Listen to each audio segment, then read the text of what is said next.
제 딸 주민등록증입니다. 30년 동안 찾던 아이예요. 이야기가 시작되기 전에 구독과 좋아요를 눌러주세요. 세월은 참 빠르게 흐릅니다. 어느새 75세가 된 박노인은 시골 마을 끝자락에 있는 작은 집에서 혼자 살아가고 있었습니다. 아침이면 습관처럼 일어나 마당을 쓸고 텃밭에 물을 주고 점심때가 되면 혼자 밥을 지어 먹었죠. 저녁이면 텔레비전을 켜놓고 멍하니 화면을 바라보다가 어느새 졸음이 찾아오면 그렇게 하루가 지나갔습니다. 박노인의 삶은 평화로워 보였습니다. 이웃들도 그렇게 생각했죠. 박 영감님은 참 건강하시네. 저 나이에도 농사를 직접 짓고 계시니. 사람들은 그렇게 말했습니다. 하지만 박노인의 마음속 깊은 곳에는 누구도 채울 수 없는 빈자리가 있었습니다. 그 빈자리는 시간이 흘러도 결코 메워지지 않았습니다. 오히려 나이가 들수록 더 크게 느껴지곤 했죠. 아내는 10년 전에 세상을 떠났습니다. 폐렴이 악화되어 병원에 입원했다가 결국 돌아오지 못했죠. 아내가 떠난 뒤 집은 더욱 고요해졌습니다. 함께 밥을 먹을 사람도 저녁에 이야기를 나눌 사람도 없었습니다. 혼자 먹는 밥은 늘 싱거웠고 혼자 보는 텔레비전은 무료했습니다. 하지만 박노인이 진짜로 그리워하는 건 아내만이 아니었습니다. 더 깊은 곳에는 또 다른 그리움이 자리 잡고 있었죠. 유일한 딸 박윤정. 그 아이는 30년 전 어느 날 갑자기 사라졌습니다. 1995년대 중반이었죠. 당시 20살이었던 윤정이는 서울에서 일자리를 구하러 간다고 했습니다. 박노인과 아내는 딸을 고속버스 터미널까지 배웅했습니다. 윤정이는 환하게 웃으며 손을 흔들었죠. 아빠, 엄마 걱정 마세요. 금방 돌아올게요. 돈 벌어서 꼭 편하게 해드릴게요. 딸의 그 밝은 웃음이 마지막이었습니다. 그날 이후 윤정이는 돌아오지 않았습니다. 처음 며칠은 연락이 없어도 괜찮았습니다. 아마 바빠서 전화를 못했겠거니 생각했죠. 하지만 일주일이 지나고 한 달이 지나도 아무 소식이 없었습니다. 박노인과 아내는 점점 불안해졌습니다. 밤마다 잠을 이루지 못하고 딸 걱정만 했습니다. 경찰에 실종 신고를 했습니다. 담당 형사는 성의 없는 태도로 몇 가지 질문을 던지고는 가출한 거 아니겠어요? 요즘 젊은 애들이 다 그렇잖아요. 라고 말했습니다. 박노인은 고개를 저으며 말했죠. 아닙니다. 우리 딸은 그런 아이가 아니에요. 착하고 효심이 깊은 아이라고요. 하지만 경찰은 더 이상 관심을 보이지 않았습니다. 그저 서류 한 장만 작성하고는 사건을 덮어버렸습니다. 박노인은 직접 발로 뛰기 시작했습니다. 서울로 올라가 윤정이가 간다고 했던 고속버스 터미널과 휴게소를 샅샅이 뒤졌습니다. 혹시나 목격자가 있을까 싶어 사람들에게 딸의 사진을 보여주며 물어보았죠. 이 아이를 본 적 있으십니까? 키가 265 정도 되고 머리가 길었어요. 웃을 때 보조개가 있고요. 대부분의 사람들은 고개를 저었습니다. 어떤 이들은 귀찮다는 듯 외면했고 어떤 이들은 동정 어린 눈빛을 보내기도 했습니다. 몇 년 동안 박노인은 희망의 끈을 놓지 않았습니다. 주말마다 서울로 올라가 버스 터미널 근처를 배회했습니다. 혹시나 윤정이가 나타날까 싶어서였죠. 커피숍에 앉아 지나가는 사람들을 하염없이 바라보았습니다. 윤정이와 비슷한 뒷모습만 보여도 가슴이 뛰었죠. 하지만 다가가 보면 언제나 다른 사람이었습니다. 그럴 때마다 박노인의 어깨는 조금씩 더 축 처졌습니다. 시간이 흐를수록 희망은 점점 희미해져 갔습니다. 아내는 딸을 찾지 못한 슬픔에 점점 쇠약해져 갔고 결국 병을 얻어 세상을 떠났습니다. 아내는 임종 직전에 박노인의 손을 꼭 잡고 말했습니다. 여보, 우리 윤정이가 어디선가 잘 살고 있겠죠? 행복하게 살고 있을 거예요. 박노인은 고개를 끄덕이며 대답했지만 마음속으로는 확신할 수 없었습니다. 아내가 떠난 뒤 박노인은 더 이상 서울로 올라가지 않았습니다. 이제는 찾아봤자 소용없다는 걸 알았으니까요. 30년이라는 세월은 너무나 긴 시간이었습니다. 윤정이가 살아있다 해도 이제는 어디서 어떻게 살고 있을지 알 수 없었죠. 하지만 마음속 깊은 곳에서는 여전히 딸을 그리워했습니다. 밤이면 윤정이의 어린 시절 모습이 떠올랐습니다. 학교에서 돌아와 아빠, 나 오늘 100점 맞았어요. 라며 시험지를 들고 뛰어오던 모습. 추석날 송편을 빚으며 엄마를 도와주던 모습. 겨울밤 아궁이 앞에 앉아 군고구마를 나눠 먹던 모습. 그 모든 기억이 박노인의 가슴을 아프게 했습니다. 가끔은 꿈속에서 윤정이를 만나기도 했습니다. 꿈속에서 윤정이는 언제나 20살 그대로였죠. 환하게 웃으며 박노인에게 달려와 안겼습니다. 하지만 잠에서 깨면 옆자리는 언제나 비어 있었습니다. 요즘은 가끔 마을 사람들과 함께 장례식에 다녀오곤 했습니다. 친구들이 하나둘씩 세상을 떠나고 있었죠. 어제는 오랜 친구인 김영감이 세상을 떠났습니다. 김영감은 박노인과 함께 농사를 짓던 동갑내기 친구였습니다. 함께 막걸리를 마시며 세상 이야기를 나누던 사이였죠. 박노인은 장례식에 다녀오기로 마음먹었습니다. 혼자 사는 노인에게 장례식은 그나마 사람들을 만날 수 있는 자리였으니까요. 아침 일찍 일어나 검은색 양복을 꺼내 입었습니다. 오래되어 구겨진 양복이었지만 다림질을 하니 그럭저럭 괜찮아 보였습니다. 박노인은 버스를 타고 이웃 도시로 향했습니다. 장례식장은 고속도로 근처에 있었죠. 버스는 천천히 시골길을 빠져나가 고속도로로 접어들었습니다. 창밖으로 보이는 풍경은 30년 전과 많이 달라져 있었습니다. 높은 건물들이 즐비하게 늘어서 있었고 새로 생긴 휴게소들이 곳곳에 보였습니다. 장례식은 조용히 진행되었습니다. 박노인은 친구의 영정 앞에 절을 올리고 유가족들에게 위로의 말을 건넸습니다. 고생 많으셨습니다. 고인께서 편히 쉬시길 바랍니다. 영정 속 김영감은 환하게 웃고 있었습니다. 박노인은 그 모습을 보며 생각했습니다. 자신도 언젠가는 저렇게 떠나겠죠. 하지만 떠나기 전에 딸의 소식을 한 번이라도 듣고 싶었습니다. 장례식이 끝난 뒤 박노인은 발걸음을 돌렸습니다. 돌아가는 길에 고속도로 휴게소에 들르기로 했죠. 목도 마르고 잠시 쉬어갈 겸 말입니다. 버스에서 내려 휴게소 안으로 들어갔습니다. 휴게소는 여전히 사람들로 붐볐습니다. 가족 단위 여행객들, 연인들, 혼자 이동하는 사람들. 모두가 각자의 목적지를 향해 가고 있었습니다. 박노인은 커피 한 잔을 사서 벤치에 앉았습니다. 지나가는 사람들을 멍하니 바라보았죠. 습관처럼 젊은 여성들의 얼굴을 살폈습니다. 혹시나 윤정이와 닮은 사람이 있을까 싶어서였습니다. 하지만 30년이라는 세월은 너무 길었습니다. 이제 윤정이는 50살이 넘었을 테니까요. 그때였습니다.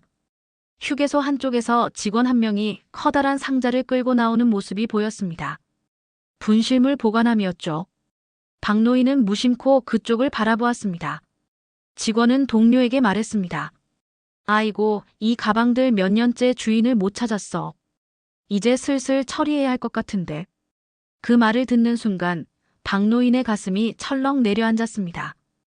혹시나 하는 마음에 박노인은 자리에서 일어났습니다. 천천히 직원에게 다가가 물었죠. 저기, 그 가방들 좀 볼 수 있을까요? 직원은 의아한 표정을 지었습니다. 네. 왜요? 박노인은 조심스럽게 말했습니다. 혹시 제 딸 물건이 있을지도 모르겠어서요. 오래전에 이 근처에서 실종됐거든요. 직원은 잠시 망설이다가 고개를 끄덕였습니다. 그러세요. 근데 여기 있는 건 다 오래된 거라서요. 기대는 안 하시는 게 좋을 텐데.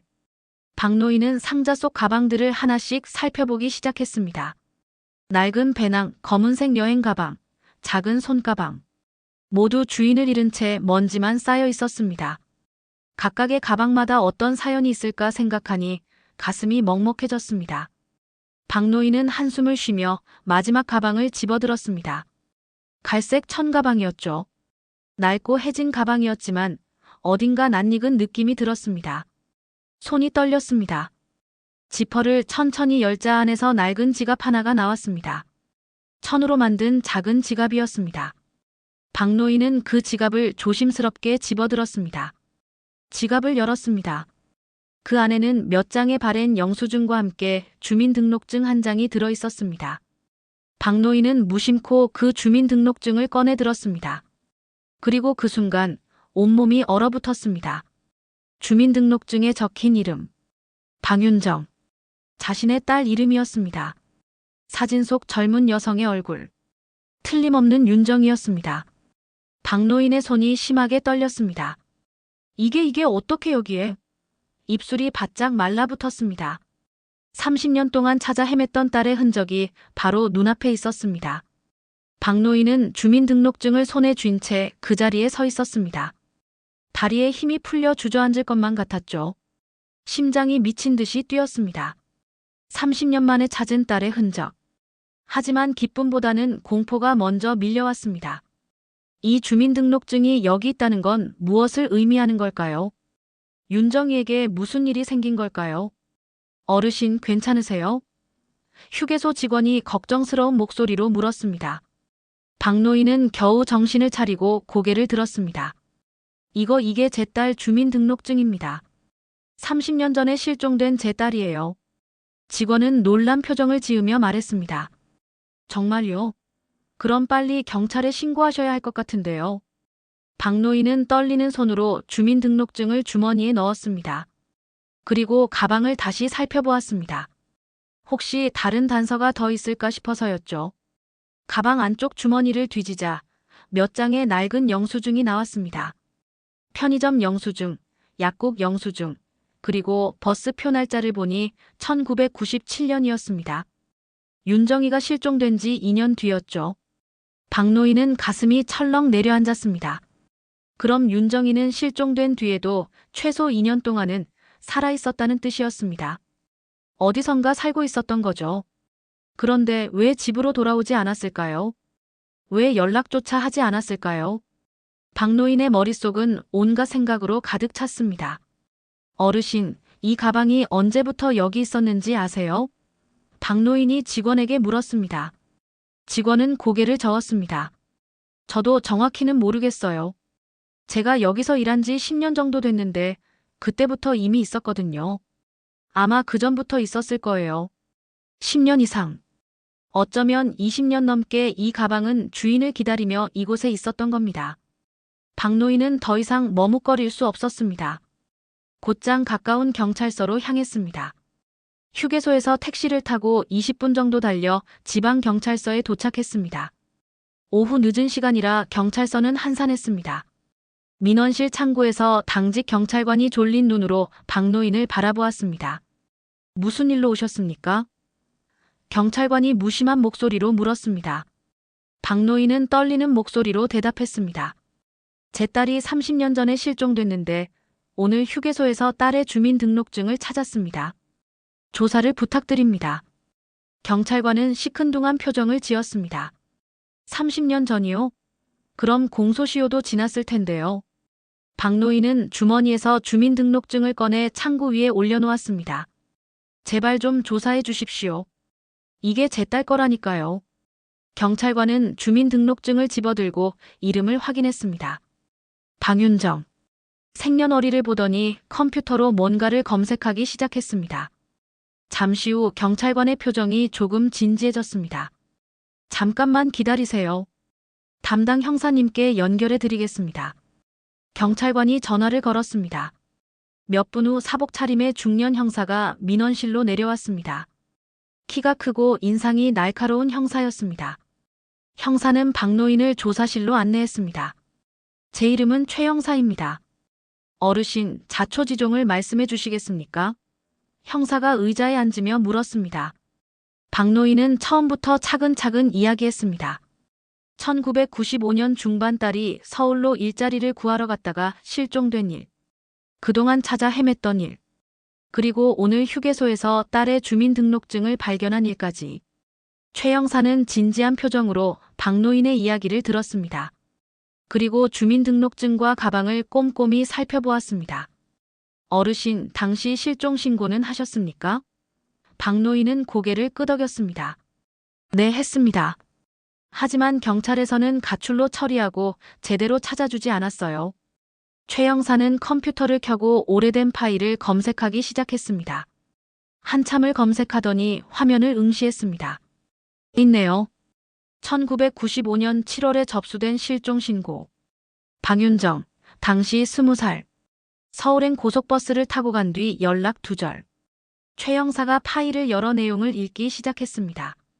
당시 담당 형사의 보고서를 보니까 여기 특이한 내용이 있네요. 최 형사의 목소리가 낮아졌습니다. 실종 당일 고속도로 휴게소에서 목격자 진술이 있었습니다. 젊은 여성이 낯선 중년 여성과 함께 있는 걸 봤다고 하네요. 그 중년 여성이 젊은 여성의 팔을 잡고 어딘가로 데려가는 것 같았다고 합니다. 박노인의 얼굴이 창백해졌습니다. 그럼 제 딸이 납치당한 건가요? 최 형사는 조심스럽게 말했습니다. 단정할 수는 없습니다. 하지만 그 가능성도 배제할 수 없죠. 문제는 이게 30년 전 일이라 추적이 쉽지 않다는 겁니다. 최 형사는 가방 속 영수증들을 다시 살펴보았습니다. 이 영수증들이 1997년 거라고 하셨죠? 그럼 따님이 실종된 뒤 최소 2년 동안은 어딘가에서 살아계셨다는 겁니다. 박노인은 떨리는 목소리로 물었습니다. 그럼 이제라도 찾을 수 있을까요? 제 딸을 찾을 수 있을까요? 최 형사는 잠시 침묵했습니다. 그리고 천천히 입을 열었습니다.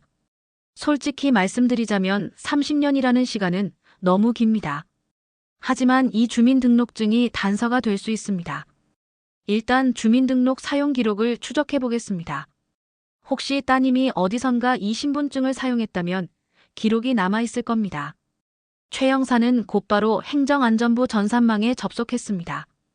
박윤정의 주민등록번호를 입력하고 사용 기록을 검색했습니다. 화면에 몇 줄의 기록이 떴습니다.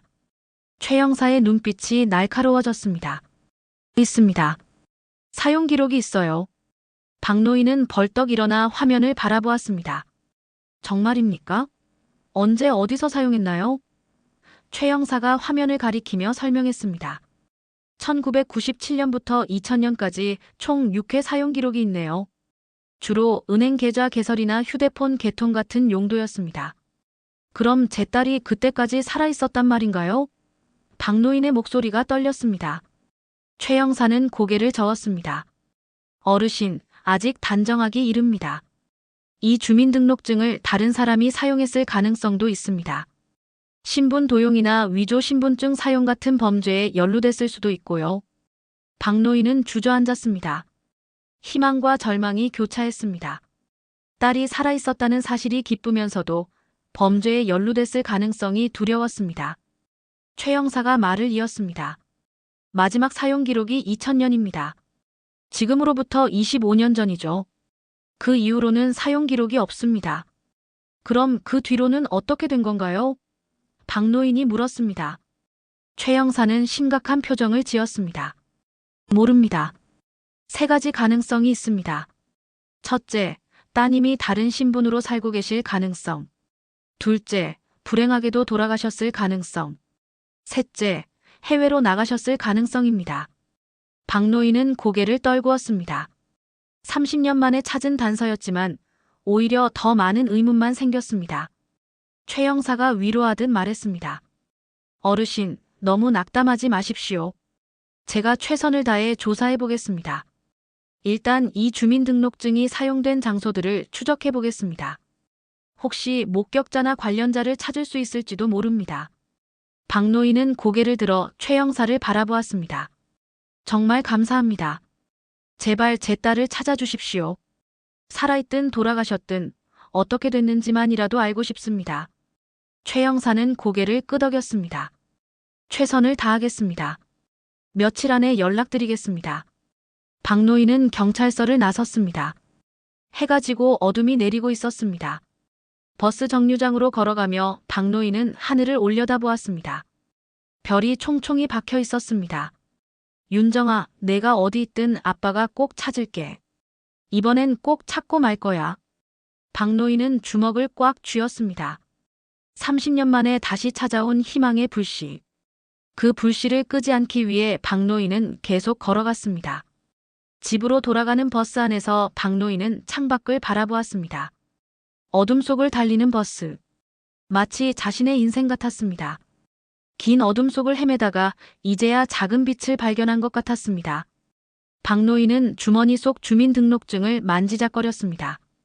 딸의 얼굴이 담긴 그 작은 카드. 그게 지금 박노인에게는 세상에서 가장 소중한 물건이었습니다. 사흘이 지났습니다. 박노인은 집에서 최 형사의 연락을 기다렸습니다. 밥을 먹어도 맛이 없었고 잠을 자려 해도 잠이 오지 않았습니다. 머릿속은 온통 딸 생각뿐이었죠. 윤정이는 어디서 무엇을 하며 살았을까요? 왜 집으로 돌아오지 않았을까요? 혹시 돌아오고 싶어도 돌아올 수 없는 사정이 있었던 걸까요? 나흘째 되던 날 오후 드디어 전화벨이 울렸습니다. 박노인은 황급히 전화기를 집어들었습니다. 여보세요? 수화기 너머로 최 형사의 목소리가 들려왔습니다. 어르신, 저 최 형사입니다. 중요한 정보를 찾았습니다. 경찰서로 한번 와주실 수 있으시겠습니까? 박노인은 곧장 집을 나섰습니다. 버스를 2번이나 갈아타고 경찰서에 도착했습니다. 최 형사는 조사실에서 박노인을 기다리고 있었습니다. 책상 위에는 여러 장의 서류와 사진들이 놓여 있었습니다. 최 형사가 의자를 권하며 입을 열었습니다. 어르신 따님의 주민등록증 사용 기록을 추적했습니다. 그 결과 몇 가지 중요한 사실을 발견했습니다. 최 형사는 서류 한 장을 집어들었습니다. 1997년 따님의 주민등록증으로 서울 구로구에 있는 한 고시원에서 임대차 계약이 체결됐습니다. 그리고 같은 해에 은행 계좌도 개설됐고요. 박노인은 숨을 죽이고 최 형사의 말을 들었습니다. 그 고시원을 찾아갔습니다. 다행히 건물은 아직 그대로 있더군요. 주인 할머니도 아직 살아계셨고요. 최 형사가 사진 한 장을 꺼내 보여주었습니다. 이분이 당시 고시원 주인이셨던 분입니다. 지금은 82세이신데 기억력이 아주 또렷하시더군요. 박노인은 사진을 바라보았습니다. 주름 가득한 얼굴의 할머니였습니다. 최 형사가 말을 이었습니다. 할머니께서 따님을 기억하고 계셨습니다. 젊은 여자가 갓난아기를 안고 왔었다고 하시더군요. 당시 20살 초반으로 보였고 아기는 100일도 안 된 것 같았다고 합니다. 박노인의 눈이 커졌습니다. 아기요? 제 딸이 아기를 안고 있었다고요? 최 형사는 고개를 끄덕였습니다. 네. 할머니 말씀으로는 그 젊은 여자가 항상 아기를 안고 울고 있었다고 합니다. 밤마다 아기 우는 소리와 함께 여자의 흐느끼는 소리가 들렸다고 하시더군요. 박노인은 가슴이 미어지는 것 같았습니다. 딸이 혼자 아기를 키우며 얼마나 힘들었을까요? 왜 집으로 돌아오지 않았을까요? 최 형사가 조심스럽게 말을 이었습니다. 할머니께 여쭤봤습니다. 그 여자가 어떻게 생활했는지, 누구를 만났는지 말입니다. 할머니 말씀으로는 그 여자가 낮에는 공장에서 일했다고 합니다. 아기를 할머니께 맡기고 나갔다가 저녁에 돌아왔다고 하시더군요. 그럼 제 딸이 혼자서 아이를 키우며 일을 했단 말입니까? 박노인의 목소리가 떨렸습니다. 최 형사는 안타까운 표를 지었습니다. 그런 것 같습니다. 할머니 말씀으로는 그 여자가 한 번도 웃는 모습을 본 적이 없다고 하시더군요. 항상 우울하고 지쳐 보였다고 합니다. 박노인은 눈물을 참으려 애썼습니다. 그래서 제 딸이 지금 어디 있는지 알아내셨습니까? 최 형사는 잠시 침묵했습니다. 그리고 천천히 입을 열었습니다. 할머니 말씀으로는 1년쯤 지났을 때 어떤 사람들이 찾아왔다고 합니다. 부잣집 사람들 같았다고 하시더군요. 비싼 옷을 입고 고급 승용차를 타고 왔다고 합니다. 그 사람들이 누굽니까? 박노인이 급하게 물었습니다. 최 형사가 서류를 넘기며 설명했습니다. 할머니께서 자세히는 기억 못하신다고 합니다. 다만 중년 부부였고 여자분이 그 젊은 여자와 오랫동안 이야기를 나눴다고 하시더군요. 그리고 며칠 뒤에 그 젊은 여자가 아기만 남겨두고 떠났다고 합니다. 박노인은 충격을 받았습니다. 아기를 두고 떠났다고요? 최 형사는 고개를 끄덕였습니다. 네. 할머니 말씀으로는 그날 밤 그 여자가 아기를 꼭 안고 한참을 울었다고 합니다. 그리고 다음 날 아침 일찍 아기를 할머니께 맡기고 떠났다고 하시더군요. 돈도 남기지 않고 말입니다. 그럼 그 아기는 어떻게 됐습니까? 박노인이 물었습니다. 최 형사가 대답했습니다. 할머니께서 며칠 동안 아기를 돌보셨다고 합니다.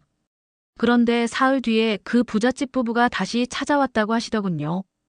법원 서류를 가지고 왔는데 입양 절차가 완료됐다는 내용이었다고 합니다.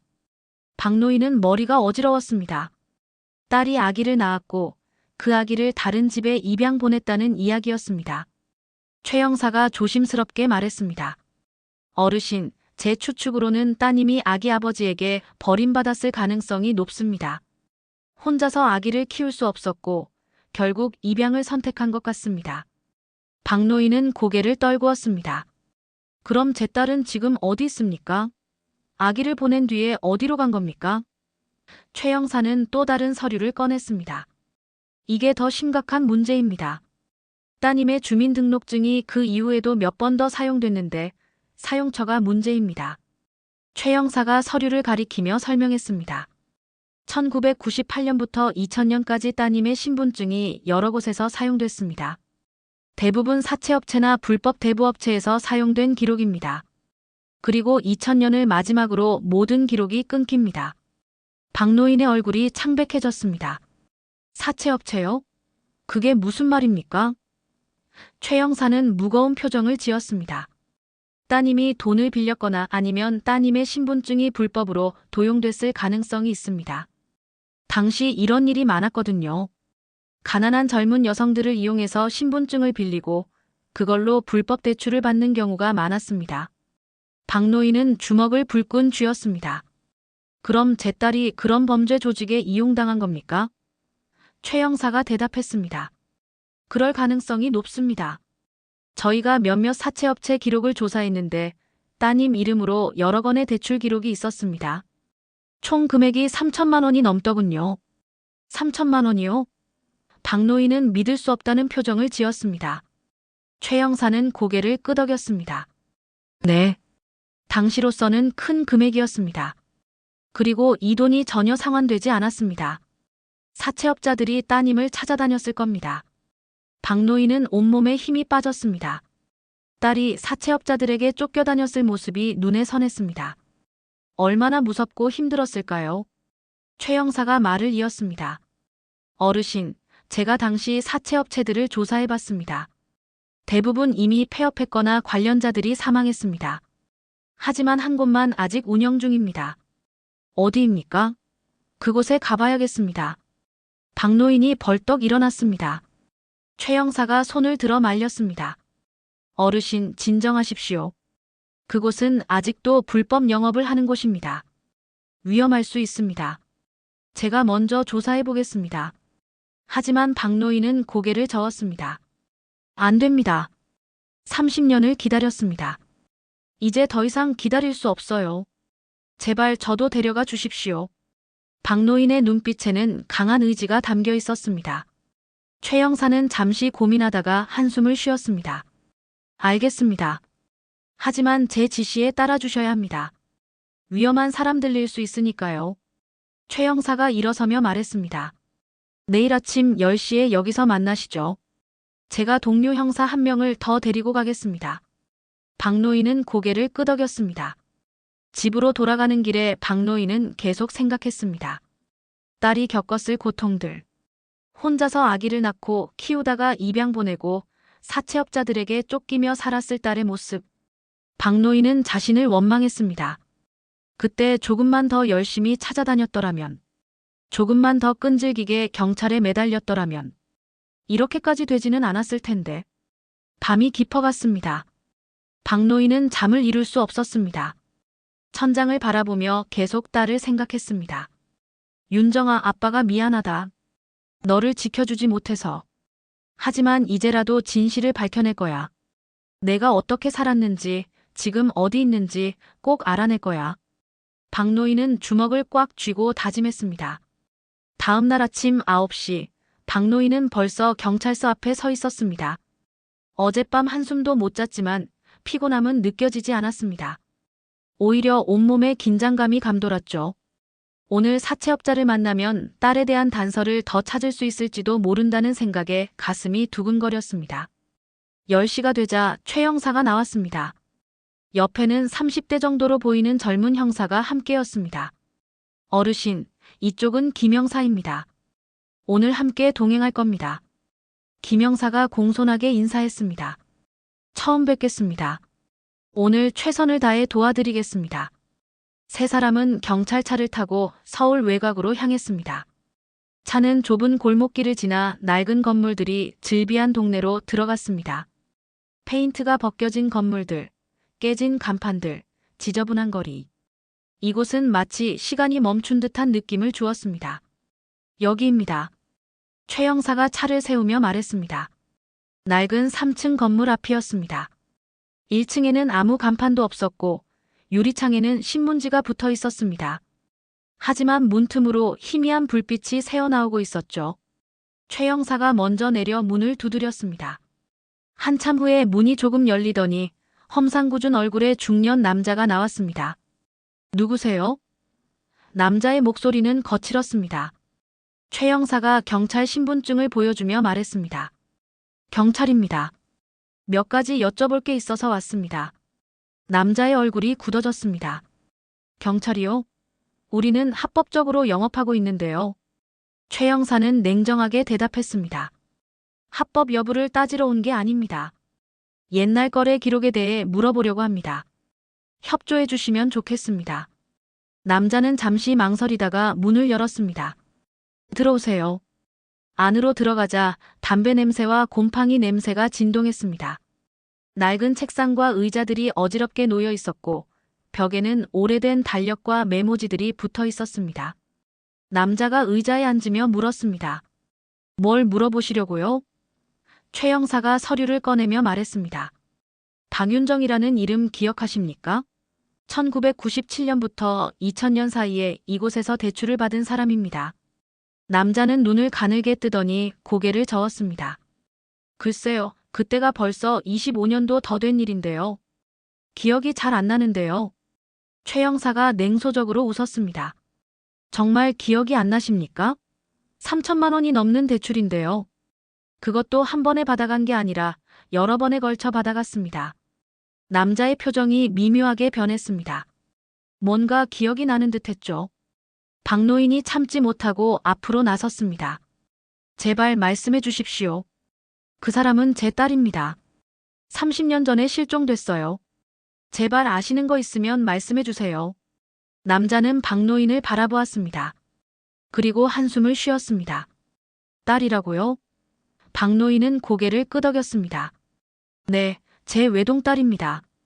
20살에 집을 나간 뒤로 연락이 끊겼어요. 제발 도와주십시오. 남자는 잠시 침묵하다가 입을 열었습니다. 기억납니다. 그 여자. 젊은 여자였어요. 처음엔 100만 원만 빌려달라고 했죠. 아기 분유값이 필요하다고 했습니다. 박노인의 가슴이 철렁 내려앉았습니다. 역시 딸이 맞았습니다. 남자가 말을 이었습니다. 그때 제가 젊었어요. 착한 여자 같아서 돈을 빌려줬죠. 그런데 그게 시작이었습니다. 한 달 뒤에 이자를 못 갚았어요. 그래서 또 빌려주고 또 빌려주고. 그렇게 눈덩이처럼 불어났습니다. 그럼 제 딸이 정말 돈을 빌린 겁니까? 박노인이 떨리는 목소리로 물었습니다. 남자는 고개를 저었습니다. 처음엔 그랬습니다. 하지만 나중엔 다릅니다. 그 여자를 이용하려는 사람들이 있었어요. 최 형사가 날카롭게 물었습니다. 누가 이용했습니까? 남자는 주저하다가 대답했습니다. 조직 사람들이었습니다. 그 여자 신분증을 가지고 여기저기서 돈을 빌렸어요. 그 여자는 아무것도 모르고 있었는데 말입니다. 박노인은 분노가 치밀어 올랐습니다. 그럼 제 딸은 피해자였단 말입니까? 남자가 고개를 끄덕였습니다. 그렇습니다. 제가 나중에 알고 그 조직에 항의했지만 소용없었어요. 저희도 돈을 떼었거든요. 그 조직은 여러 명의 신분증을 이용해서 돈을 끌어모으고 사라졌습니다. 최 형사가 물었습니다. 그 조직이 누굽니까? 이름이라도 아십니까? 남자는 조심스럽게 주변을 살피더니 낮은 목소리로 말했습니다. 김 사장이라고 불렀습니다. 본명은 모르겠고요. 당시 서울 강서 쪽에서 활동하던 사람입니다. 지금은 어디 있는지 모릅니다. 김 형사가 수첩에 뭔가를 적으며 물었습니다. 그 김 사장의 특징이나 연락처 같은 거 아시는 거 있습니까? 남자는 고개를 저었습니다. 특징이라고 해봐야 키가 크고 흉터가 있었던 것 정도. 오른쪽 뺨에 칼자국 같은 흉터가 있었습니다. 박노인이 다급하게 물었습니다. 그럼 제 딸은 어떻게 됐습니까? 마지막으로 본 게 언제입니까? 남자는 잠시 생각하더니 대답했습니다. 2000년쯤이었을 겁니다. 그 여자가 저희 사무실로 찾아왔어요. 울면서 사정하더군요. 자기는 돈을 빌린 적이 없다고 억울하다고요. 그래서 어떻게 했습니까? 박노인의 목소리가 떨렸습니다. 남자는 고개를 떨구었습니다. 죄송합니다. 저희도 어쩔 수 없었어요. 그 조직 때문에 저희도 큰 손해를 봤거든요. 그 여자한테 화풀이를 했습니다. 돈을 갚으라고 협박했어요. 박노인은 주먹을 불끈 쥐었습니다. 딸이 얼마나 무서웠을까요? 얼마나 억울했을까요? 남자가 말을 이었습니다. 그 여자가 울면서 말했습니다. 자기는 이제 아무것도 없다고. 아기도 떠나보냈고 살 이유도 없다고요. 그리고 나가더니 그게 마지막이었습니다. 마지막이요? 박노인이 다급하게 물었습니다. 남자는 고개를 끄덕였습니다. 네, 그 뒤로 못 봤습니다. 저희도 찾아다녔지만 흔적이 없더군요. 마치 증발한 것처럼 사라졌어요. 최 형사가 물었습니다. 혹시 그 여자가 어디로 갔는지 짐작이라도 가십니까? 남자는 고개를 저었습니다. 모릅니다. 다만 그때 그 여자가 한 말이 기억납니다. 바다를 보러 가고 싶다고 했어요. 고향 바다에 가고 싶다고요. 박노인은 그 말을 듣고 뭔가 떠올랐습니다. 윤정이는 어렸을 때 할머니가 사시던 바닷가 마을을 좋아했습니다. 여름방학마다 그곳에 가서 놀곤 했죠. 혹시 윤정이가 그곳으로 갔을까요? 최 형사가 박노인을 보며 물었습니다. 어르신, 따님 고향이 바닷가입니까? 박노인은 고개를 저었습니다.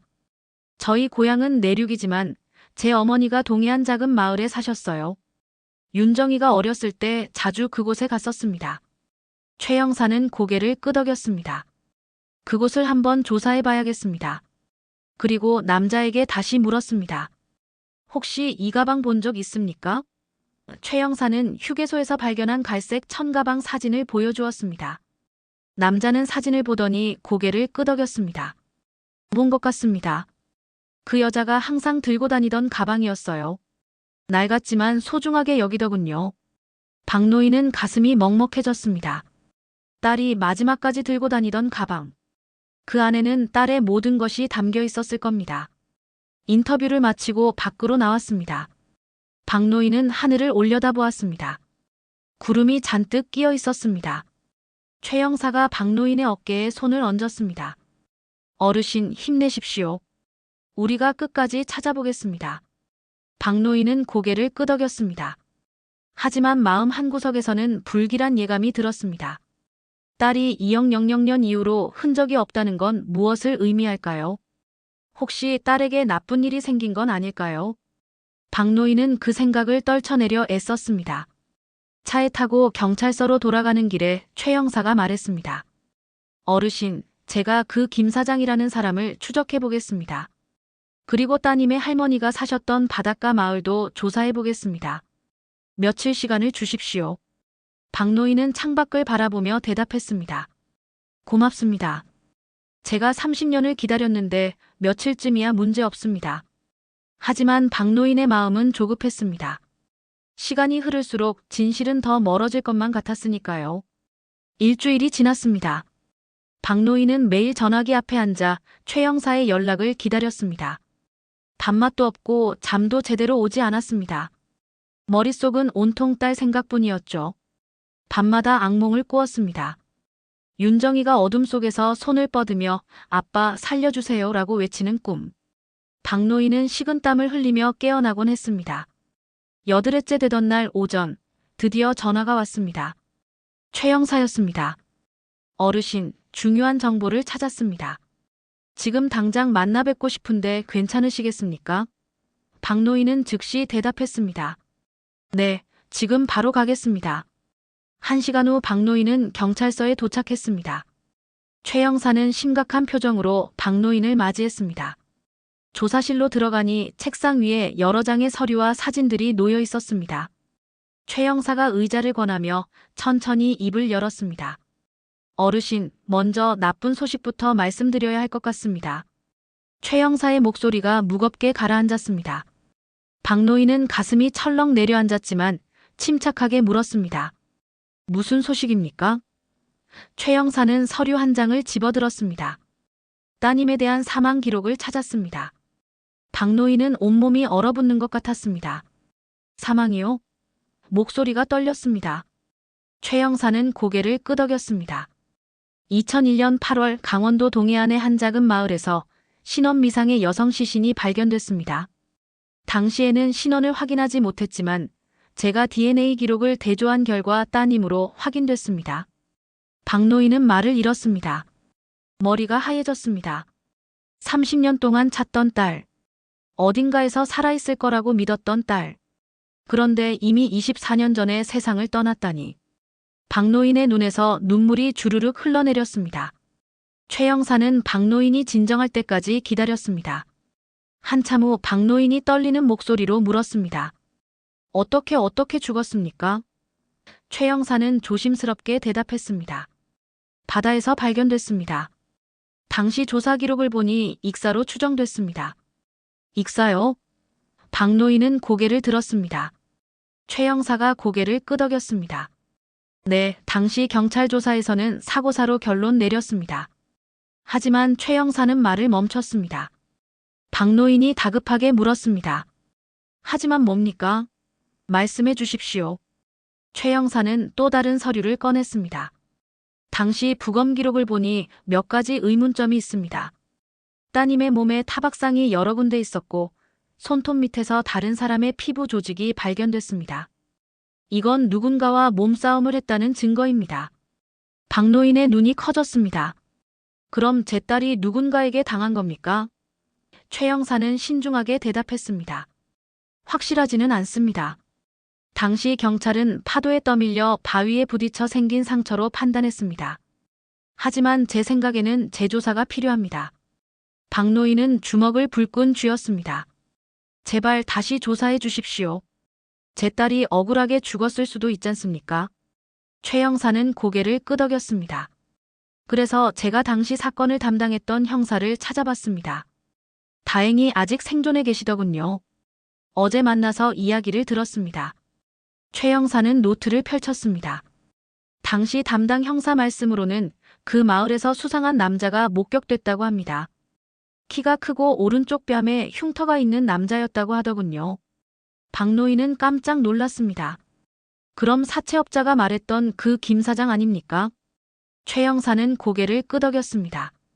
저도 그렇게 생각합니다. 제가 당시 목격자들을 다시 찾아가 조사했습니다. 한 마을 주민이 기억하고 있더군요.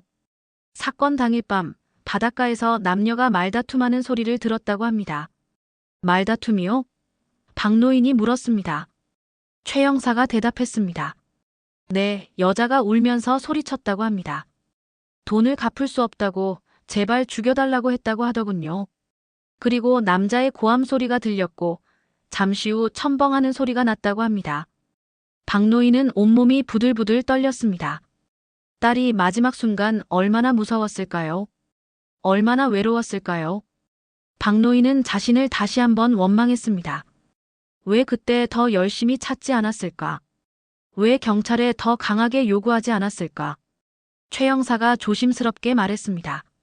어르신, 제가 그 김 사장을 추적했습니다. 현재 행방을 찾았습니다. 박 노인은 벌떡 일어났습니다. 어디 있습니까? 당장 잡아야 합니다. 최 형사가 손을 들어 진정시켰습니다. 어르신, 진정하십시오. 이미 체포영장을 신청했습니다. 그 사람이 제 딸을 죽인 겁니까? 박 노인이 다급하게 물었습니다. 최 형사는 고개를 끄덕였습니다. 증거는 아직 부족하지만 정황상 그럴 가능성이 높습니다. 당시 따님을 바다로 밀어넣었을 가능성이 있습니다. 박 노인은 주저앉았습니다. 딸이 누군가의 손에 의해 죽임을 당했다니. 24년 동안 차가운 바닷속에 잠들어 있었다니. 박 노인의 눈에서 눈물이 멈추지 않았습니다. 윤정아, 미안하다. 아빠가 미안해. 너를 지켜주지 못해서. 최 형사는 박 노인이 진정할 때까지 기다렸습니다. 한참 후 최 형사가 조심스럽게 말했습니다. 어르신, 그런데 한 가지 더 말씀드릴 게 있습니다. 박 노인은 고개를 들었습니다. 뭡니까? 최 형사는 사진 한 장을 꺼냈습니다. 따님이 입양 보냈던 아기 말입니다. 그 아이를 찾았습니다. 박노인의 눈이 커졌습니다. 정말입니까? 제 외손녀를 찾았단 말입니까? 최 형사는 고개를 끄덕이며 사진을 보여주었습니다. 사진 속에는 30살쯤 되어 보이는 아름다운 여성이 있었습니다. 이분이 따님의 딸입니다. 현재 서울에서 회사원으로 일하고 계십니다. 입양 기록을 추적해서 찾았습니다. 박노인은 사진을 받아들고 한참을 바라보았습니다. 눈매가 윤정이를 닮았습니다. 입술도 비슷했죠. 박노인의 눈에서 다시 눈물이 흘렀습니다. 하지만 이번에는 슬픔만은 아니었습니다. 이 아이는 자기 생모가 누군지 압니까? 박노인이 물었습니다. 최 형사는 고개를 저었습니다. 아직 모릅니다. 양부모님께서 입양 사실을 알려주지 않으셨다고 합니다. 하지만 최근에 본인이 입양하라는 걸 알게 됐다고 하더군요. 박노인은 사진을 가슴에 안았습니다. 이 아이를 만날 수 있을까요? 최 형사는 고개를 끄덕였습니다. 제가 연락을 취해봤습니다. 그분도 생모에 대해 알고 싶어 하시더군요. 만날 의향이 있다고 하셨습니다. 박노인은 가슴이 벅차올랐습니다. 딸은 잃었지만 외손녀를 찾았습니다. 윤정이가 남긴 유일한 혈육. 박노인은 그 아이를 꼭 만나야 했습니다. 언제 만날 수 있습니까? 박노인이 다급하게 물었습니다. 최 형사가 대답했습니다. 이번 주말에 만나기로 약속했습니다. 그분이 토요일 오후에 시간을 내주시겠다고 하더군요. 박노인은 고개를 끄덕였습니다.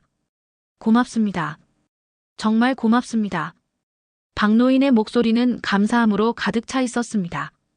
경찰서를 나서며 박노인은 하늘을 올려다보았습니다. 구름 사이로 햇살이 비치고 있었습니다. 딸은 이미 세상을 떠났지만 딸이 남긴 아이가 있었습니다. 그 아이를 만나면 윤정이의 모습을 볼 수 있을 겁니다. 박노인은 주먹을 꽉 쥐었습니다. 윤정아, 내 딸을 잘 돌봐줄게. 내가 못다한 사랑을 내가 대신 줄게. 집으로 돌아가는 버스 안에서 박노인은 계속 외손녀의 사진을 바라보았습니다. 윤정이의 미소가 보이는 것 같았습니다. 비록 딸은 떠났지만 딸의 흔적은 살아있었습니다. 그것만으로도 박노인에게는 큰 위안이 되었습니다. 그날 밤 박노인은 오랜만에 편안한 잠을 잤습니다. 꿈속에서 윤정이가 나타났습니다. 하얀 옷을 입고 환하게 웃고 있었죠. 아빠, 제 딸 잘 부탁해요. 제가 못해준 사랑을 아빠가 대신해주세요. 윤정이가 말했습니다. 박노인은 꿈속에서 대답했습니다. 그래, 걱정 마라. 아빠가 꼭 잘 돌봐줄게. 토요일이 밝았습니다. 박노인은 새벽부터 일어나 준비를 했습니다. 오래된 양복을 꺼내 입고 면도를 깨끗하게 했습니다. 거울을 보니 주름투성이 얼굴에 흰머리만 가득했습니다. 외손녀를 처음 만나는 날인데 너무 늙어 보이는 게 아닐까 걱정됐습니다. 아침을 먹으려 했지만 목으로 넘어가지 않았습니다. 떨리는 손으로 물만 한 잔 마셨습니다. 오전 10시, 박노인은 집을 나섰습니다. 최 형사와 서울의 한 카페에서 만나기로 약속했습니다. 버스를 2번 갈아타고 2시간을 달려 서울에 도착했습니다. 약속 장소는 조용한 주택가에 있는 작은 카페였습니다. 박노인은 30분이나 일찍 도착했습니다. 카페 앞에서 서성이며 마음을 가다듬었습니다. 외손녀를 만나면 뭐라고 말해야 할까요? 어떻게 자신을 소개해야 할까요? 온갖 생각이 머릿속을 스쳤습니다. 정오가 되자 최 형사가 나타났습니다. 어르신, 벌써 오셨네요. 많이 긴장되시죠? 박노인은 고개를 끄덕였습니다. 네, 손이 떨려서 어쩔 줄을 모르겠습니다. 최 형사가 박노인의 어깨를 두드렸습니다. 괜찮습니다. 천천히 이야기하시면 됩니다. 두 사람은 카페 안으로 들어갔습니다. 창가 자리에 앉아 기다렸습니다. 5분쯤 지났을까요? 카페 문이 열리며 한 여성이 들어왔습니다. 사진에서 봤던 바로 그 사람이었습니다. 30살쯤 되어 보이는 단정한 차림의 여성. 박노인은 숨이 멎는 것 같았습니다. 여성은 주위를 둘러보다가 최 형사와 눈이 마주쳤습니다. 최 형사가 손을 들어 신호를 보냈고 여성이 천천히 다가왔습니다. 가까이서 보니 윤정이를 더욱 닮았습니다. 눈매, 코, 입술. 모든 게 윤정이의 모습 그대로였습니다. 안녕하세요. 저 이지은입니다. 여성이 공손하게 인사했습니다. 목소리도 맑고 고왔습니다. 최 형사가 소개했습니다. 이쪽은 박노인 어르신이십니다. 지은 씨의 외할아버지시고요. 이지은은 박노인을 바라보았습니다. 눈빛에 호기심과 긴장감이 섞여 있었습니다. 박노인은 일어서려 했지만 다리에 힘이 풀렸습니다. 이지은이 황급히 박노인을 부축했습니다. 할아버지, 괜찮으세요? 그 따뜻한 손길에 박노인의 눈에서 눈물이 흘러내렸습니다. 고맙다, 아가야. 할아버지는 괜찮단다. 세 사람은 자리에 앉았습니다. 잠시 침묵이 흘렀습니다. 이지은이 먼저 입을 열었습니다. 형사님께서 연락 주셨을 때 정말 놀랐어요. 제 친어머니에 대해 알 수 있다고 하셔서요. 사실 저는 1년 전에야 제가 입양하라는 걸 알았거든요. 박노인은 고개를 끄덕이며 들었습니다. 이지은이 말을 이었습니다. 양부모님께서 평생 숨기셨어요. 하지만 작년에 양어머니께서 돌아가시면서 진실을 말씀해 주셨죠. 저를 낳아주신 분이 따로 있다고요. 그때부터 친어머니를 찾고 싶었어요. 최 형사가 조심스럽게 말했습니다. 지은 씨, 말씀드리기 전에 먼저 양해를 구해야 할 것 같습니다. 어머니에 대한 이야기가 좋은 내용만은 아니거든요. 이지은은 각오한 듯 고개를 끄덕였습니다. 괜찮아요. 어떤 이야기든 듣고 싶어요. 최 형사는 천천히 윤정이의 이야기를 들려주었습니다. 30년 전 실종된 일, 혼자 아기를 낳아 고시원에서 키우던 일, 사채업자들에게 쫓기던 일, 그리고 결국 바다에서 생을 마감한 일까지. 이지은은 말없이 듣다가 눈물을 흘렸습니다. 어머니가 그렇게 힘들게 사셨군요. 저 때문에 이지은의 목소리가 떨렸습니다. 박노인이 급히 말했습니다. 아니란다, 아가야. 내 잘못이 아니야. 내 엄마는 너를 정말 사랑했어. 너를 지키기 위해 최선을 다했단다. 이지은은 눈물을 닦으며 물었습니다. 할아버지, 어머니는 어떤 분이셨어요? 어렸을 땐 어땠는지 알고 싶어요. 박노인의 눈에 그리운 빛이 떠올랐습니다. 윤정이는 참 착한 아이였단다. 밝고 씩씩했지. 학교에서도 성적이 좋았고 친구들도 많았어. 박노인은 윤정이의 어린 시절 이야기를 들려주었습니다. 학교에서 상장을 받아오던 날 엄마를 도와 김장을 담그던 모습, 할머니 댁 바닷가에서 신나게 놀던 기억들. 이지은은 눈을 반짝이며 할아버지의 이야기를 들었습니다. 어머니는 왜 할아버지께 연락하지 않으셨을까요? 이지은이 조심스럽게 물었습니다. 박노인은 한숨을 쉬었습니다. 아마도 미혼모라는 게 부끄러웠을 거야. 당시만 해도 세상 눈이 곱지 않았거든. 집에 돌아가면 부모님께 짐이 될 거라고 생각했겠지. 이지은은 고개를 끄덕였습니다. 그랬군요. 어머니는 저를 지키려고 그렇게 힘든 선택을 하셨던 거네요. 최 형사가 말했습니다. 따님께서 지은 씨를 입양 보낸 건 최선의 선택이었습니다. 가난과 빚에서 벗어나 좋은 환경에서 자라길 바라셨던 거죠. 이지은은 눈물을 흘리며 말했습니다. 양부모님께서 정말 잘 키워주셨어요. 사랑도 많이 받았고요. 하지만 항상 마음 한구석이 허전했어요. 왜 저를 낳아주신 분은 어디 계실까 궁금했거든요. 박노인이 이지은의 손을 잡았습니다. 내 엄마는 하늘나라에 계신단다. 하지만 할아버지가 여기 있잖니. 이지은은 박노인의 손을 꽉 잡았습니다. 할아버지, 어머니 무덤이 어디 있어요? 가보고 싶어요. 최 형사가 대답했습니다. 따님의 유해는 당시 신원을 확인하지 못해 공동묘지에 안치됐습니다. 하지만 이제 신원이 확인됐으니 이장할 수 있습니다. 박노인은 고개를 끄덕였습니다. 윤정이를 우리 가족묘에 모셔야겠어. 아내 옆에 함께 묻어주고 싶구나. 이지은이 물었습니다. 할머니도 돌아가셨어요? 박노인은 슬픈 표정으로 대답했습니다. 그래, 10년 전에 세상을 떠나셨단다. 윤정이를 찾지 못한 슬픔에 병을 얻으셨지. 이지은은 안타까운 표정을 지었습니다. 할머니도 만나보지 못하고 가셨네요. 정말 가슴 아픈 일이에요. 세 사람은 한동안 말없이 앉아 있었습니다. 각자의 생각에 잠긴 채 말입니다. 잠시 후 이지은이 입을 열었습니다. 할아버지, 제가 할아버지를 돌봐드리고 싶어요. 어머니가 하지 못한 일을 제가 대신하고 싶어요. 박노인은 깜짝 놀라 이지은을 바라보았습니다. 아니야, 아가야. 넌 내 인생을 살아야지. 할아버지는 괜찮단다. 하지만 이지은은 고개를 저었습니다. 아니에요, 할아버지. 저는 평생 혈육이 없다고 생각하며 살았어요. 양부모님도 자식이 없어서 저를 입양하셨고요. 이제 할아버지를 만났는데 그냥 보낼 수 없어요. 이지은의 눈빛은 진지했습니다. 박노인의 눈에서 눈물이 흘렀습니다. 고맙다, 정말 고맙구나. 할아버지는 너 같은 손녀를 둬서 정말 행복하구나. 이지은도 울먹이며 말했습니다. 저야말로 할아버지를 만나서 행복해요. 이제 저도 혈육이 생겼어요. 최 형사는 두 사람을 바라보며 미소를 지었습니다. 비극적인 이야기였지만 마지막엔 희망이 있었습니다. 윤정이는 떠났지만 윤정이가 남긴 딸이 할아버지를 만났습니다. 끊어진 줄 알았던 가족의 끈이 다시 이어진 겁니다.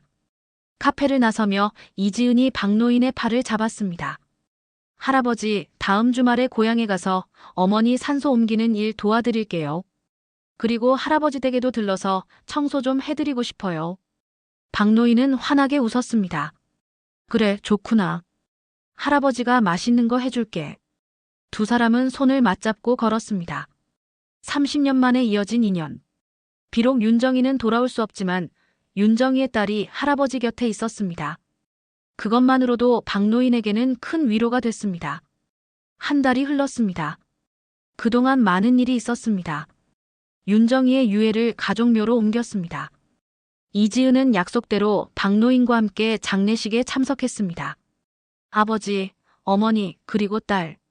오랜만에 가족이 한자리에 모인 셈이었습니다.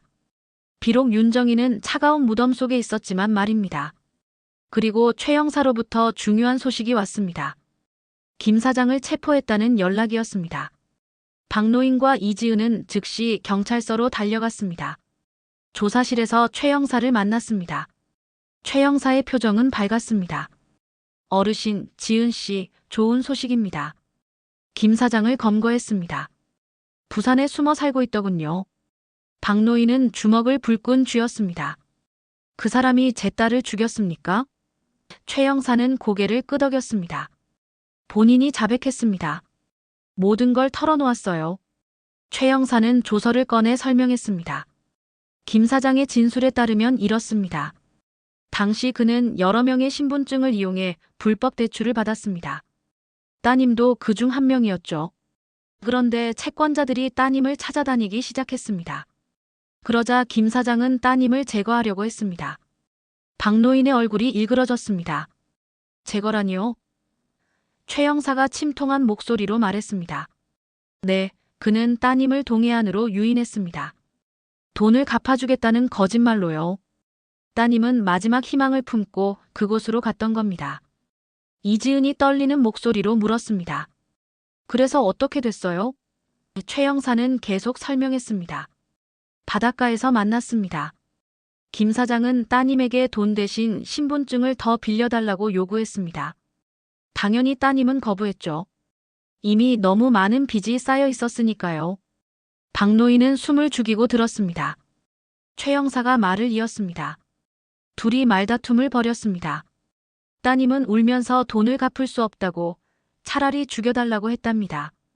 그러자 김 사장이 화가 나서 따님을 밀쳤고 따님은 바위에 머리를 부딪혔습니다. 이지은은 입을 막고 흐느꼈습니다. 박노인의 눈에서도 눈물이 흘렀습니다. 최 형사가 조심스럽게 말을 이었습니다. 따님은 정신을 잃었습니다. 그때 김 사장은 겁이 났습니다. 그래서 따님을 바다로 밀어넣었다고 합니다. 그리고 도망쳤죠. 박노인은 온몸이 부들부들 떨렸습니다. 그 악마 같은 놈. 어떻게 사람을 그렇게 할 수가 있습니까? 최 형사는 고개를 숙였습니다. 정말 죄송합니다. 당시 경찰이 제대로 조사했더라면 이렇게까지 되지 않았을 텐데요. 이지은이 눈물을 닦으며 물었습니다. 그 사람은 지금 어디 있어요? 만나볼 수 있나요? 최 형사는 잠시 망설이다가 대답했습니다. 유치장에 수감돼 있습니다.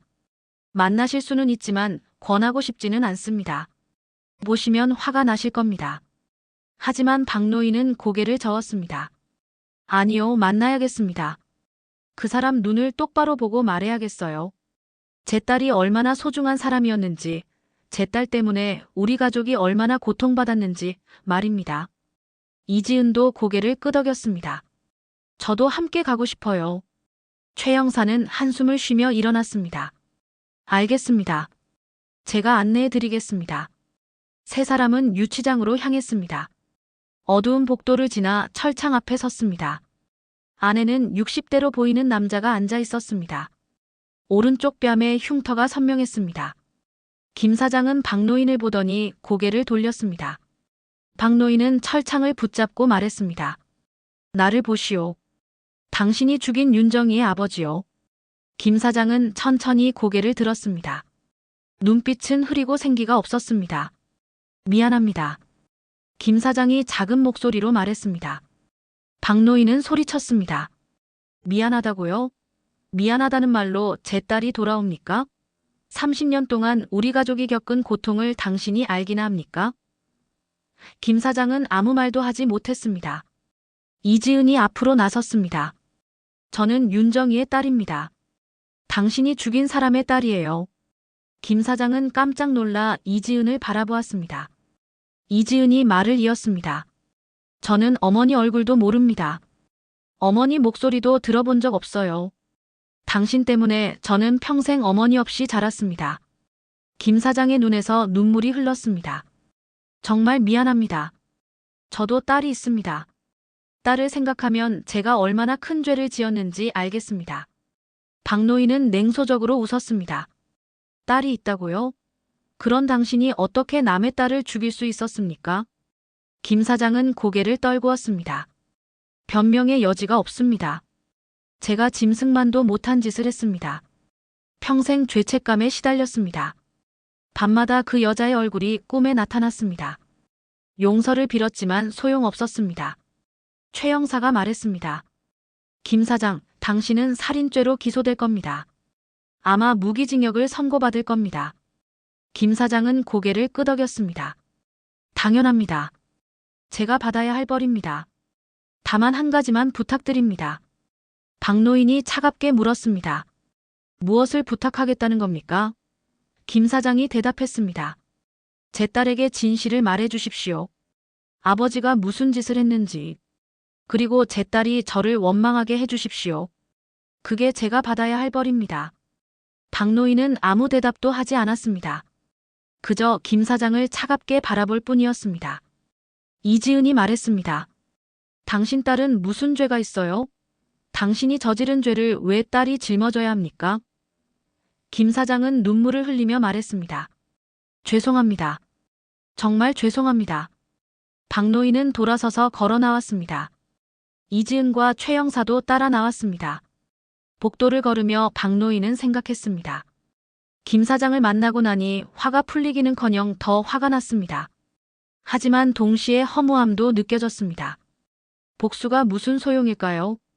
김 사장을 감옥에 보낸다고 해서 윤정이가 돌아오는 건 아니었습니다. 잃어버린 30년이 돌아오는 것도 아니었습니다. 박노인은 한숨을 쉬었습니다.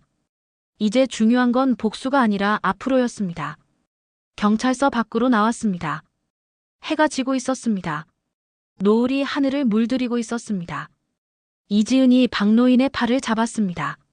할아버지, 괜찮으세요? 박노인은 고개를 끄덕였습니다. 응, 괜찮단다. 이제 마음을 정리할 수 있을 것 같구나. 최 형사가 말했습니다. 어르신, 재판이 열리면 연락드리겠습니다. 피해자 가족으로서 의견을 진술할 수 있습니다. 박노인은 고개를 끄덕였습니다. 고맙습니다. 형사님이 아니었으면 진실을 밝히지 못했을 겁니다. 최 형사는 손을 내밀었습니다. 제 할 일을 했을 뿐입니다. 늦었지만 진실을 밝혀서 다행입니다. 박노인은 최 형사의 손을 꽉 잡았습니다. 정말 감사합니다. 이지은도 최 형사에게 인사했습니다. 형사님, 정말 고맙습니다. 세 사람은 각자의 길을 향해 걸어갔습니다. 박노인과 이지은은 버스 정류장으로 향했습니다. 길을 걸으며 이지은이 말했습니다. 할아버지, 이제 어머니께서 편히 쉬실 수 있을 것 같아요. 진실이 밝혀졌으니까요. 박노인은 하늘을 올려다보았습니다. 별이 하나둘 나타나고 있었습니다. 그래, 윤정아, 이제 편히 쉬어라. 내 억울함은 다 풀렸어. 그리고 내 딸은 할아버지가 잘 돌볼게. 박노인은 속으로 말했습니다. 이지은이 박노인의 손을 꽉 잡았습니다. 할아버지, 저 이번 주말에 고향 가서 어머니 산소에 꽃 좀 심어드리고 싶어요. 할아버지도 함께 가실래요? 박노인은 환하게 웃었습니다. 그래, 좋지. 윤정이가 좋아하던 코스모스를 심어주자꾸나. 두 사람은 손을 맞잡고 버스를 기다렸습니다. 30년의 비극이 끝나고 새로운 시작이 열리고 있었습니다. 6개월이 흘렀습니다. 계절은 어느새 가을로 접어들었습니다. 박노인의 집 마당에는 코스모스가 만발했습니다. 이지은이 심어준 꽃들이었죠. 주말마다 이지은은 할아버지를 찾아왔습니다. 함께 밥을 먹고 이야기를 나누고 산책을 했습니다. 박노인의 집은 다시 생기를 되찾았습니다. 오늘도 이지은이 찾아왔습니다. 손에는 큰 보따리를 들고 있었습니다. 할아버지, 제가 반찬 만들어 왔어요. 할아버지 혼자서는 제대로 못 챙겨 드실 것 같아서요. 박노인은 환하게 웃으며 이지은을 맞았습니다. 아이고, 고맙구나. 할아버지는 내가 올 때마다 명절 같단다. 두 사람은 마당에 앉아 이야기를 나눴습니다. 박노인이 물었습니다. 회사 일은 괜찮니? 요즘 바쁘다고 했는데. 이지은은 고개를 끄덕였습니다. 네, 좀 바빠요. 하지만 괜찮아요. 할아버지 뵈러 오는 게 제일 즐거운 일이에요. 박노인의 눈가에 주름이 깊어졌습니다. 할아버지는 정말 운이 좋은 사람이야. 이렇게 좋은 손녀를 뒀으니 말이야. 이지은은 박노인의 손을 잡았습니다. 저야말로 운이 좋죠. 할아버지를 만났으니까요. 이제 저도 혈육이 생겼어요. 잠시 침묵이 흘렀습니다. 바람에 코스모스가 흔들렸습니다. 박노인이 조심스럽게 말했습니다. 지은아, 할아버지가 너한테 줄 게 있단다. 박노인은 집 안으로 들어가 낡은 상자 하나를 가지고 나왔습니다. 상자를 열자 안에는 오래된 사진들과 편지들이 가득했습니다. 이건 내 엄마 윤정이의 물건들이야. 어렸을 때 사진, 학교 성적표, 일기장, 편지들. 할아버지가 30년 동안 간직하고 있었단다. 박노인의 목소리가 떨렸습니다. 이지은은 조심스럽게 사진 한 장을 집어들었습니다. 어린 소녀가 환하게 웃고 있는 사진이었습니다. 이게 어머니세요? 박노인은 고개를 끄덕였습니다. 그래, 10살 때 사진이야. 학교에서 그림 대회에서 1등 했을 때 찍은 거란다. 이지은은 사진을 가슴에 안았습니다. 눈에서 눈물이 흘렀습니다. 어머니가 정말 예뻤네요. 저랑 닮은 것 같아요. 박노인은 미소를 지었습니다. 그럼 너는 윤정이를 꼭 빼닮았어. 눈매도 입술도 웃는 모습도 똑같단다. 이지은은 상자 안의 물건들을 하나씩 살펴보았습니다. 낡은 일기장을 펼쳐보았습니다. 어린 소녀의 글씨로 가득했습니다. 오늘 아빠랑 같이 밭에 갔어요. 아빠가 수박을 따주셨어요. 정말 달았어요. 이지은은 어머니의 글을 읽으며 울었습니다. 박노인도 눈물을 닦았습니다. 윤정이는 참 착한 아이였어. 부모님 걱정 안 시키려고 항상 웃었지. 힘든 일이 있어도 혼자 참았단다. 이지은은 일기장을 덮으며 말했습니다. 할아버지, 어머니는 정말 불행하셨나요? 박노인은 잠시 생각하다가 대답했습니다. 아니야, 행복했단다. 적어도 우리 곁에 있을 때는 말이야. 가난했지만 사랑이 가득한 집이었어. 윤정이도 행복해했단다. 이지은은 고개를 끄덕였습니다. 다행이에요. 어머니가 행복한 시절도 있었다니. 박노인이 말을 이었습니다. 지은아, 윤정이는 불행하게 떠났지만 너를 남겼어. 너라는 소중한 생명을 세상에 남긴 거야. 그것만으로도 윤정이의 삶은 의미가 있단다. 이지은은 눈물을 흘리며 고개를 끄덕였습니다. 두 사람은 윤정이의 묘소로 향했습니다. 언덕 위 가족묘에 윤정이가 잠들어 있었습니다. 묘비에는 간단하게 새겨져 있었습니다. 사랑하는 딸 박윤정, 영면하소서. 이지은은 묘 앞에 무릎을 꿇고 절을 올렸습니다. 어머니, 저예요. 지은이에요. 늦게 찾아와서 죄송해요. 이지은의 목소리가 떨렸습니다. 어머니가 저를 얼마나 사랑하셨는지 이제 알았어요. 저를 지키려고 얼마나 힘들게 사셨는지도요. 감사해요, 어머니. 저를 낳아주셔서 감사해요. 박노인도 묘 앞에 섰습니다. 윤정아, 아빠야. 내 딸이 이렇게 훌륭하게 자랐단다. 착하고 효심도 깊어. 내가 자랑스러워할 딸이야. 아빠가 지은이 잘 돌볼게. 내가 못해준 사랑을 아빠가 대신해줄게. 바람이 불어 코스모스 꽃잎이 날렸습니다. 마치 윤정이가 대답하는 것 같았습니다. 두 사람은 한동안 묘 앞에 서 있었습니다. 각자의 생각에 잠긴 채 말입니다. 묘소에서 내려오는 길에 이지은이 말했습니다. 할아버지, 저 결심한 게 있어요. 박노인이 물었습니다. 무슨 결심이니? 이지은이 대답했습니다. 저 할아버지 곁에서 살고 싶어요. 회사를 옮기려고요. 이 근처로요. 박노인은 깜짝 놀라 이지은을 바라보았습니다. 뭐라고? 하지만 서울에서 좋은 직장 다니잖니. 그걸 버리고 여기로 온다고. 이지은은 환하게 웃었습니다. 네, 할아버지가 더 중요해요. 돈이야 어디서든 벌 수 있지만 할아버지와 함께할 시간은 많지 않잖아요. 박노인의 눈에서 눈물이 흘렀습니다. 고맙다, 정말 고맙구나. 하지만 할아버지 때문에 내 인생을 포기하면 안 돼. 이지은은 고개를 저었습니다. 포기가 아니에요, 할아버지. 이건 제 선택이에요. 저는 할아버지와 함께 살고 싶어요. 박노인은 이지은을 꽉 껴안았습니다. 고맙다, 지은아. 할아버지는 정말 행복하구나. 두 사람은 한참을 안고 있었습니다. 30년 만에 이어진 가족의 끈. 비록 윤정이는 돌아올 수 없지만 윤정이의 딸이 할아버지를 지켜주고 있었습니다. 한 달 후, 이지은은 정말로 시골로 이사했습니다. 박노인의 집 근처에 작은 집을 얻었습니다. 매일 저녁 함께 밥을 먹고 주말에는 함께 텃밭을 가꾸었습니다. 박노인의 삶은 완전히 달라졌습니다. 더 이상 외롭지 않았습니다. 어느 날 저녁 두 사람은 마당에 앉아 별을 바라보았습니다. 박노인이 말했습니다. 지은아, 할아버지는 이제 죽어도 여한이 없단다. 윤정이의 진실을 밝혔고 너를 만났으니까. 이지은은 박노인의 손을 잡았습니다. 할아버지, 그런 말씀하지 마세요. 할아버지는 오래오래 사셔야 해요. 박노인은 미소를 지었습니다. 그래, 너 때문에 오래 살아야겠구나. 내 결혼식도 봐야 하고 증손주도 봐야지.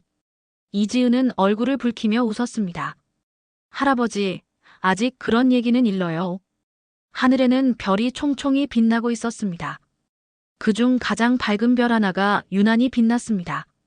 박노인은 그 별을 가리키며 말했습니다. 저 별이 윤정이 같구나. 하늘에서 우리를 지켜보고 있는 것 같아. 이지은도 그 별을 바라보았습니다. 어머니, 걱정 마세요. 제가 할아버지 잘 모실게요. 바람이 불어 코스모스가 흔들렸습니다. 마치 윤정이가 미소 짓는 것 같았습니다. 30년의 긴 여정이 끝났습니다. 슬픔과 고통의 시간이었지만 마침내 희망을 찾았습니다. 가족의 끈은 단절되지 않았습니다. 비극 속에서도 새로운 희망이 이어졌습니다. 박노인과 이지은은 손을 맞잡고 별을 바라보았습니다. 과거의 아픔은 여전히 남아 있었지만 이제는 함께 견딜 수 있었습니다. 윤정이는 떠났지만 윤정이의 사랑은 계속되고 있었습니다.